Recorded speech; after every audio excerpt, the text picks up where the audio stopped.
You ask Tiger to solve. This deals with linear equations with one unknown. The final result is x equals 93/2. Let's solve it step by step. Group all constants on the right side of the equation. Subtract 3 from both sides.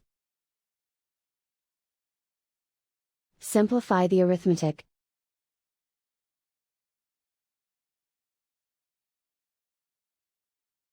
Isolate the x. Divide both sides by 4. Simplify the fraction. Find the greatest common factor of the numerator and denominator. Factor out and cancel the greatest common factor.